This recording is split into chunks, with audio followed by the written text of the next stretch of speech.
రక్షింప కోరి మా కొరకై మరణించి శిలువ మరణము పొందుకొని మమ్మల్ని దీవించిన ఏకైక దేవుడవు.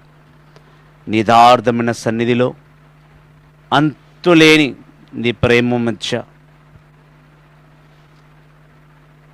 అనంత లోకానికి నీ కృప, నీ కరుణ, నీ మహిమ, నీ సత్యము వినిపించే బిడ్డలుగా మమ్మల్ని దీవించుచున్నావు. నీకు స్తోత్రం.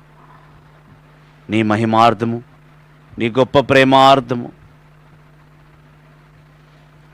వాక్య రూపుడగు నీవు మాయందు చిరకాలము జీవిస్తామని విశ్వాసముతో మమ్మల్ని జీవింపచేస్తున్నావు. నీకు స్తోత్రం. యేసయ్యా, నీ పవిత్ర ఆత్మచే, నీ పవిత్ర వాక్కుచే, నీ పవిత్ర సన్నిధిలో మమ్మల్ని బలపరచు, దృఢపరచుమని